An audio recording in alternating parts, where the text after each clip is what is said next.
1 minute left to play. And here they go, the Canadians, the final chance. Here's the push towards the goal. And yes, that's the goal. This couldn't be scripted any better. I actually started because I actually was involved in a car accident. And I just broke all my bones up on my arm and put me in hospital for a number of months.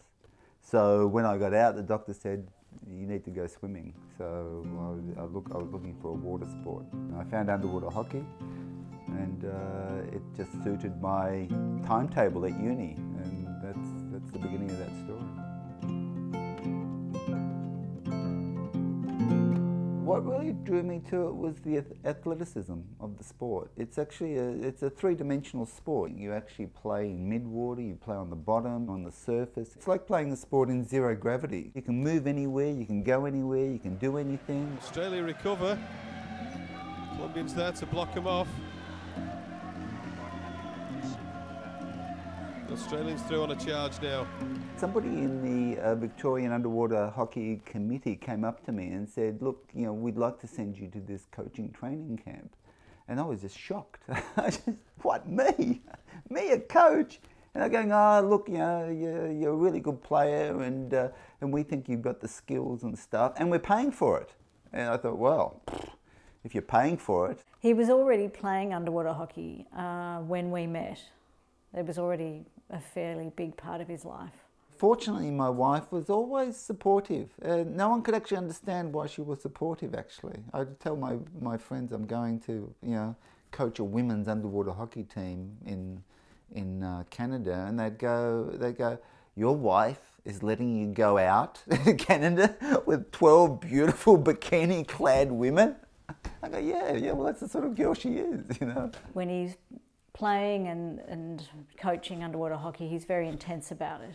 I think also, though, for the kids, that's a good example of somebody being very passionate and intense about something, striving to be their best, and also striving to make a whole team of people do their best and be their best.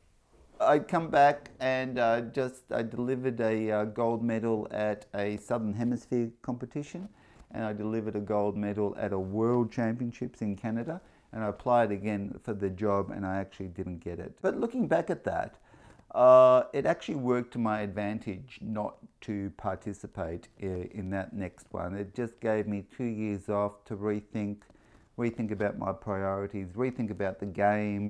So I came back with a clear vision, focus, got all my players together, worked really hard to get the right players in the right spot. We get to Sheffield and it was just this roller coaster ride. Good games, bad games. We'd go out, we'd kick ass, we'd go out, we'd have our asses kicked. I'd have fallouts with the captain.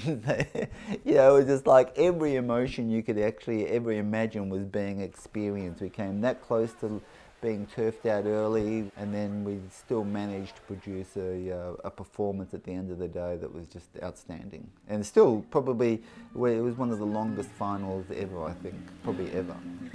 The puck shoots out to the middle. The Australians down. Melanie Johnson trying to defend the goal here. Good job by number 11, Isabel Cerrone, pushing it out. Here comes the push. There's the flick. There's the World and that will be the game. I still play underwater hockey. I run the club for Monash every Tuesday night, Friday night. It's just a little bit casual. You know, we start at 7:30, but you know, people don't rock up until 8 o'clock. They're just into sort of, you know, getting wet, having a bit of competition, keeping themselves fit. It's a really great session. We had a good turnout. We had good quality players there. I got to play somewhere I don't normally play, so it was a fun thing to do. You know, what I really miss is the connections that you make with people, the involvement that you have in their lives, not just in the sport. It's not about the actual winning that's important. I mean, I do win, and people define me like that.